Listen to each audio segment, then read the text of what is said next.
We decided not to fly that day because Januka said Lady Lanew's scent was still too thick in the woods, and she might be watching the skies for us. Lily and I were tired of riding Tolo and Killin, and getting a bit stiff from riding so long. We decided to walk alongside Tolo and Killin at least until danger found us. Today, the woods were buzzing with movement until we came to an open area where the land became quiet and very peaceful. When our feet touched the ground, I first noticed it seemed to move from beneath me. I looked down to see sparkling white sand. Looking over at Killin, he had placed his hand in the sand, pouring it out slowly. The particles of stone were travelling in a low breeze back from where we came. The reason he did this was to see which way the wind would carry our scent. We were happy to know that anything in front of us wouldn't be able to smell us unless the wind changed.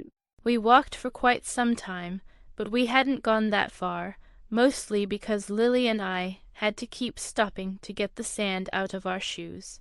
We saw Tolo was getting annoyed with the frequent stops.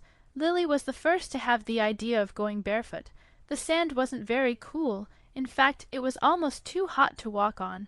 What really amazed us was the smoothness.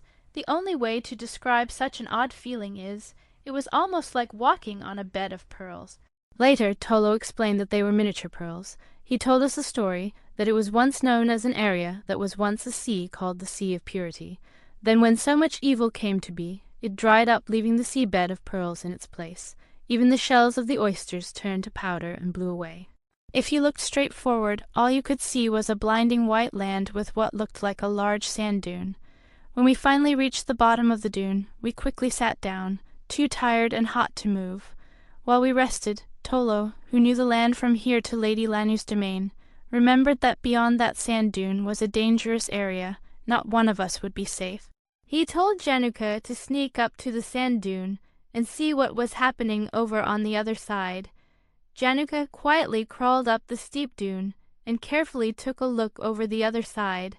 Looking back over his shoulder, he signaled all of us to take a look. We knocked the sand out of our shoes and placed them back on, not knowing what might be needed of us. One by one, we followed Killin in a line to the top. We all went near the top and looked over, even though it was still and quiet on our side. From the other side of the dune was sounds of hoof beats and the cracking of whips. The clanging of chains was like a mining town, but worse. It was being worked by more of Lady Lanew's creatures, with the bodies of men, but much more muscular. Their upper bodies were more than a human could ever be. They wore barely any clothes, and what they did wear was in rags. They were commanding unicorns to pull heavy covered carts in and out of a dark mine. While we watched this scene of torture, a burst from one of the gates came, a unicorn with better breath. Januka didn't stir. The lead weevil howled, "Move on." The others went away, running ahead to the bidding voice of Lady Lanew.